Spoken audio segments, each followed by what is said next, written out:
Eden தோட்டம் தேவனால் படைக்கப்பட்ட ஒரு அழகான இடம். அதில் ஆதாமும் ஏவாளும் தேவனுடன் சந்தோஷமாக பாவம் இல்லாமல் வாழ்ந்து வந்தார்கள்.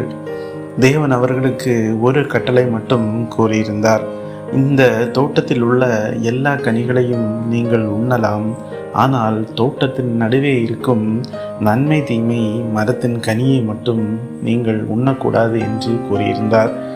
அப்போது பாம்பு அங்கு வந்தது. இந்த பாம்பானது மிகவும் தந்திரசாலியாக காணப்பட்டது. அது ஏவாளிடம், இந்த தோட்டத்தில் எந்த கனியையாவது உண்ணக்கூடாது என்று தேவன் கூறியிருந்தாரா என்று கேட்டது. அதற்கு ஏவாள், நாங்கள் இந்த தோட்டத்தில் உள்ள எல்லா மரத்தின் கனிகளையும் உண்ணலாம், ஆனால் தோட்டத்தில் நடுவே இருக்கும் நன்மை தீமை மரத்தின் கனியை மட்டும் உண்ணக்கூடாது, அதை உண்டால் நாங்கள் சாவோம் என்று தேவன் கூறியிருந்தார் என்று சொன்னது. அதற்கு பாம்பு, நிச்சயம் நீங்கள் சாக போவதில்லை. அந்த மரத்தின் கனியை நீங்கள் உண்ணும்போது உங்கள் கண்கள் திறக்கும், நீங்கள் தேவனை போல் நல்லது எது தீயது எது என்று அறிவீர்கள் என்றது. அதற்கு ஏவாள் அந்த கனியை பார்த்தபோது அது பார்ப்பதற்கு அழகாகவும் புசிப்பதற்கு ஏற்றதும் போல அவளுக்கு தெரிந்தது. உடனே ஏவாள் அந்த கனியை உண்டாள். பின்பு அதை கொண்டு போய் ஆதாமிற்கும் உண்ண கொடுத்தாள். அப்போது அவர்கள் கண்கள் திறந்தன. அவர்கள் தாங்கள் நிர்வாணமாக இருக்கிறோம் என்று தெரிந்து உடனே அத்தி இலைகளை கொண்டு ஒரு உடை செய்தார்கள். அப்போது தேவன் தோட்டத்தில் உலாவிக் கொண்டிருந்தார். தேவன் உலாவும் சத்தத்தை கேட்டதும் இவர்கள் பயந்து மரங்களுக்கு இடையே ஒளிந்து கொண்டனர். தேவன் கேட்டார், ஆதாம், நீ எங்கு இருக்கிறாய்?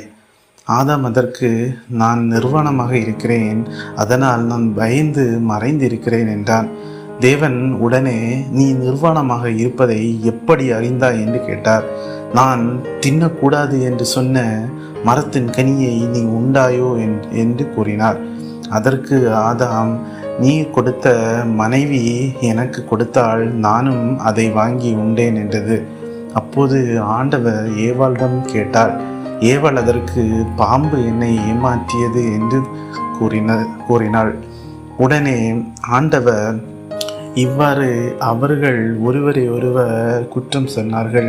இதை தேவன் கேட்டபோது தேவன் கடும் கோபம் கொண்டு தேவன் அவர்களுக்கு தண்டனை தீர்ப்பை கூறினார்.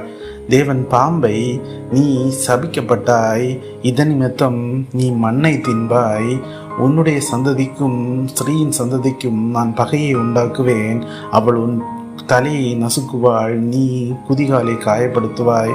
இப்படி பாம்பை தேவன் சபித்தார்.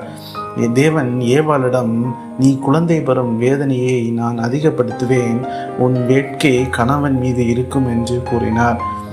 தேவன் ஆதாமிடம், உன் நிமித்தம் இந்த நிலம் சபிக்கப்படும், நீ வாழ்நாள் முழுவதும் வேர்வை சிந்தி உழைப்பாய் என்று தேவன் ஆதாமிடம் கூறினார். இருந்தாலும் தேவன் கருணையும் இரக்கமும் உடையவர். அவர்கள் நிர்வாணமாய் இருப்பதை உணர்ந்த கடவுள் அவர்களுக்கு தோலுடைகளை செய்து கொடுத்தார். இறுதியில் தேவன் அவர்கள் மீண்டும் என்றென்றும் வாழும் கனியை உண்ணாமல் இருக்க தேவன் அவர்களை தோட்டத்திலிருந்து வெளியே அனுப்பினார்.